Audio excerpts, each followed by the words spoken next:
Hey guys. Hey guys. It's time for another Gotham review. This time we're reviewing Gotham Season 2, Episode 7, titled Mommy's Little Monster. If you haven't seen the episode yet and you want to avoid any spoilers, you're going to want to skip this video and come back later because everything we say from this point forward is going to be a spoiler.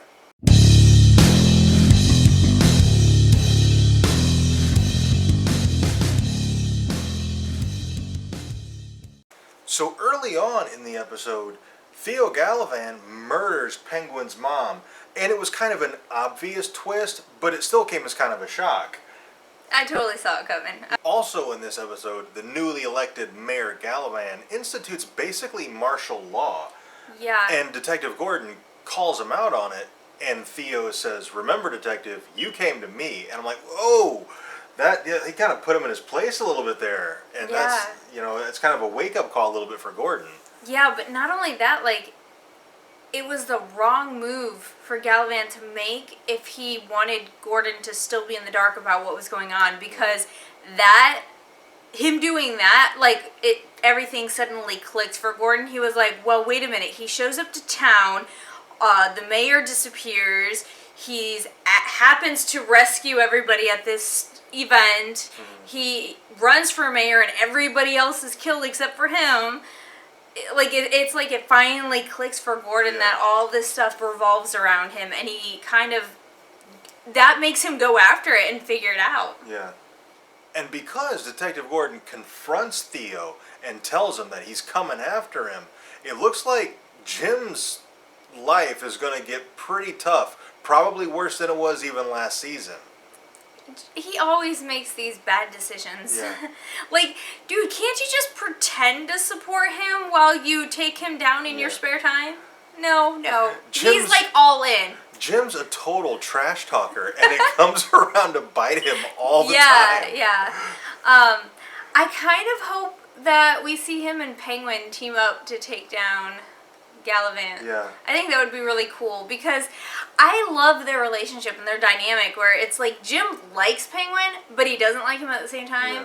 Yeah. I don't know, they have a very interesting relationship. Another thing I really enjoyed about this episode was all of Nigma's story with this putting together these riddles in the Gotham City Police Department, trying to find Miss Kringle's body. Yeah. Oh my gosh. And then by the end of it, he has become the Riddler. Yeah. We totally saw the development of the Riddler, and it was absolutely amazing how he had this, it's not a split personality, but I don't know my psychology, so he had basically this second personality that occasionally took over his body, and at the end, the, good Nigma and the bad Nigma merged into this, it's like they agreed upon being bad. Yeah. And it was fabulous. Just seeing the full genesis of how Edward Nigma becomes the Riddler was really, really cool. And the way they went about it, the final scene where he becomes the Riddler, and he's got the evil Nigma going back and forth, and he's kind of fuzzy and kind of like a tape out of focus, and I don't know, it was just brilliant how they did it, and then they finally merged together. Oh, it was awesome. But my favorite moment from the episode is when Selina met Silver. Oh, yeah. And Silver basically tells Selina to stay out of Bruce's life, which is the worst possible thing she could have done.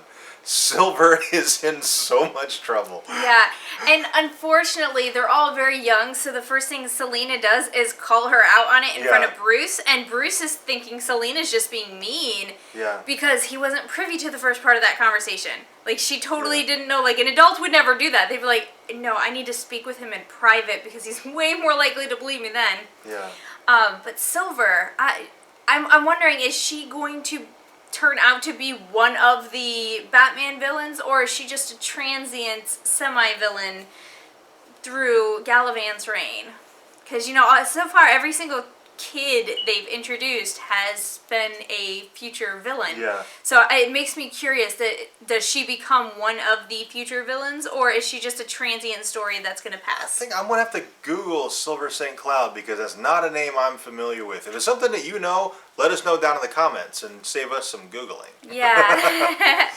Okay, I think that's pretty much it for this review. If there's something we missed, anything you think we should have talked about that we didn't, let us know down in the comments and we can discuss it down there. Also, if you enjoyed this video, and we certainly hope you did, be sure to let us know by clicking the like button and subscribe for more reviews. And thank you very much for watching, and we'll see you next time.